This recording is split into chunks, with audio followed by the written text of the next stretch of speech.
ACL surgery के बाद अगर इन्फेक्शन हो जाए दोस्तों तो क्या करना चाहिए, आज हम इसी भी डिटेल में बात करेंगे। ये वीडियो आप अंत तक देखते रहिए। मेरा नाम डॉक्टर मनु बोरा, मैं एक ऑर्थोपेडिक सर्जन और आर्थ्रोस्कोपिक एक्सपर्ट हूँ, टीम ऑर्थोस्पोर्ट, गुड़गांव, बॉम्बे, बैंगलोर।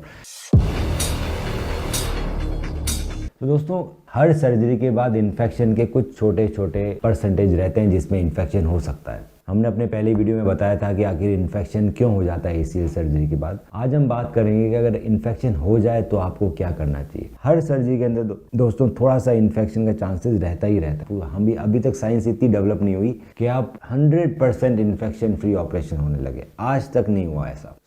1-2.1% तक आपको इन्फेक्शन होने का खतरा रहता है। मतलब अगर 100 लोगों में सर्जरी करी गई है तो एक में सर्जरी में इन्फेक्शन आएगा, या फिर 1000 में करी गई है तो एक में इन्फेक्शन आएगा, डिपेंडिंग अपॉन आप कैसा हॉस्पिटल है, आप प्रोफाइलिंग कैसे कर रहे हो पेशेंट की, स्क्रीनिंग आपने की नहीं की, किस तरह की इंस्ट्रूमेंटेशन। तो ये सारी डिटेल हम अपने पुराने वीडियो में देख चुके हैं। आपको वीडियो का लिंक नीचे मिल जाएगा, आप उसे क्लिक करें और पुराना वीडियो भी देख सकते। तो अगर आपको लगता है कि आपको इन्फेक्शन हो गया है सर्जरी के बाद दोस्तों, तो पहला तो होता है कि इन्फेक्शन है ना, कई बार बहुत जल्दी आता है। जैसे आपकी सर्जरी हुई और 15-20 दिन बाद या 1 महीने बाद ही आपको लगा कि आपका 10 दिन हो गए पर आपका घाव सूख नहीं रहा, लगातार उसमें से पानी निकल रहा है, आपको फीवर हो रहा है, आपका जो घुटना है और जहाँ पर ग्राफ निकाला है, जो बटन लगा है, स्क्रू लगा है, उसके आसपास का एरिया लाल हो रहा है और दर्द बना रहा है, साथ में घुटने मोड़ने सीधे करने में भी प्रॉब्लम आ रही है, तो आपको इन्फेक्शन होने का चांसेस है। आपको अपने डॉक्टर के पास तुरंत जाना चाहिए। डॉक्टर एक बार एग्जामिन करेगा आपका सर्जन, और वो बताया कि हाँ इन्फेक्शन के चांसेस हैं या फिर ये किसी और वजह से हो रहा है, कोई इन्फ्लेमेशन डेवलप हो गया है। तो फर्स्ट स्टेप ये रहता है दोस्तों कि हम एंटीबायोटिक्स थोड़ी लंबे समय तक दे देते हैं। और अगर हमें लगता है कि नहीं एसीएल का इन्फेक्शन लग रहा है, क्लिनिकली मालूम पड़ रहा है कि अभी ऑपरेशन हुआ है और लगातार पानी है, पस आ रहा है, घुटने में बहुत सूजन है,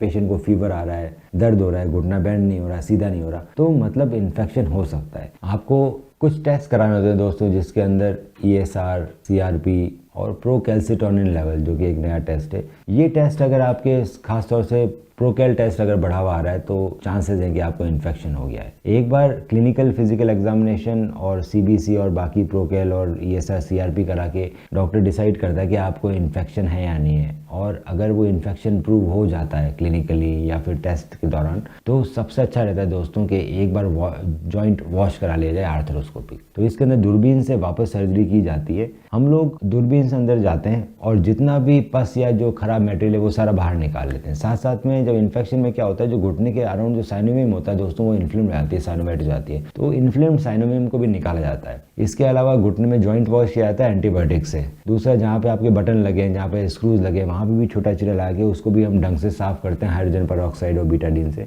और वहाँ पर लोकल एंटीबायोटिक के इन्फिल्ट्रेशन किए जाते हैं। सो बेसिकली डिब्राइडमेंट और जॉइंट लिवाज और वॉश किया जाता है थॉरोली, ताकि आपके जितने भी इन्फेक्टिव मटेरियल है वो हम बाहर निकालें और इन्फेक्शन का लोड कम करें। साथ साथ से ये करने से क्या होता है, घुटने में ब्लीडिंग काफ़ी होने लगती है, क्योंकि हम साइनोवेक्टमी करते हैं।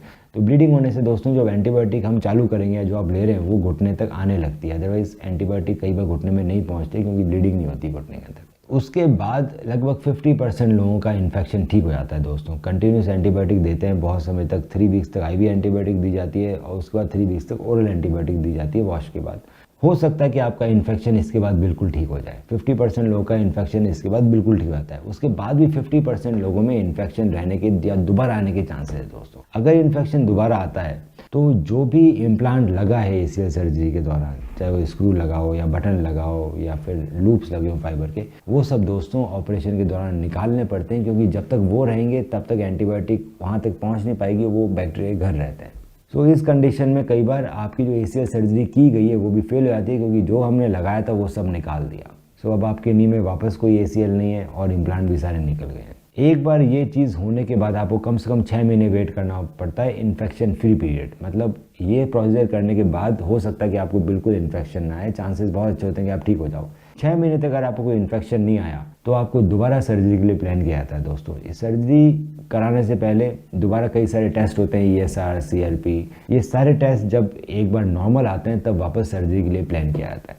तो इन्फेक्शन होना दोस्तों एक नोन कॉम्प्लिकेशन है एसीएल सर्जरी की। इन्फेक्शन बहुत ही कम लोगों को होते हैं, क्योंकि बहुत ज़्यादा एडवांस हो चुकी है साइंस। हम बहुत सारे मेजरमेंट लेते हैं पेशेंट को लेके, इंस्ट्रूमेंट को लेके, स्टेरिलाइजेशन को लेके, OT को लेके, हॉस्पिटल को लेके, ताकि आपको इन्फेक्शन ना हो। दूसरा, आप ये ध्यान रखें कि आपको इन्फेक्शन ना हो, इसके लिए जो ACL की जो ड्रेसिंग लगी है उसको आप गंदा ना होने दें। 15 दिन तक आपके ऊपर वुंड के ऊपर ड्रेसिंग लगी रहती है, उसको गंदा नहीं होने देना है। अगर उसमें से कोई सोकेज आता है, अंदर से ब्लीडिंग आती है, तो आपको उसको चेंज कराना है। अगर सोकेज नहीं आता तो वो ड्रेसिंग वैसी ही रहेगी दोस्तों, उसको बार बार में हटा के उसकी पट्टी नहीं बदलवानी है। अगर पट्टी गंदी होगी तो ही बदली जाएगी, नहीं तो नहीं बदली जाएगी। आपको टाइम पे एंटीबायोटिक्स लेना है। आपको ज़्यादा पसीने वाली जगह पे नहीं जाना है जहाँ पर आपको बहुत पसीने आ रहे हैं, आपकी सारी ड्रेसिंग वगैरह खराब हो रही है। और आपको अपनी हाइजीन मेंटेन करनी है, बॉडी की कोल्ड स्पंजिंग या फिर बॉडी को आप बात ले सकते हैं पर उस लिम्ब को गीला नहीं करना है। सो अपनी हाइजीन मेंटेन कीजिए। जो आपको जो सर्जरी हुई है उस पर जो स्टिकर्स लगे हुए हैं उसको मेंटेन कीजिए हाइजीन। अगर उखड़ते हैं तो नए लगवाइए। रोज़ ड्रेसिंग ना करवाएं, जब गंदे होते हैं तभी ड्रेसिंग करानी है। तो ये सब भी चीज़ें आपकी भी जिम्मेदारी बनती है इन्फेक्शन कम होने पर। उसके बाद भी अगर इन्फेक्शन हो जाता है दोस्तों तो चिंता ना कीजिए, इन्फेक्शन एक पार्ट है। ऑपरेशन होगा तो इन्फेक्शन कुछ लोगों में होगा ही होगा। इसका इसी तरह से ट्रीटमेंट किया जाता है। एक सर्जरी के बाद 2-3 सर्जरीज भी हो जाती है। तो अगर आपको कोई भी डाउट है तो आप मुझे मैसेज कर सकते हैं, आप मुझे व्हाट्सएप कर सकते हैं। मैं उसकी डिटेल में इस तरीके बताऊंगा कि हम आपके इन्फेक्शन को कैसे दूर करें। हम रखें आपका ख्याल।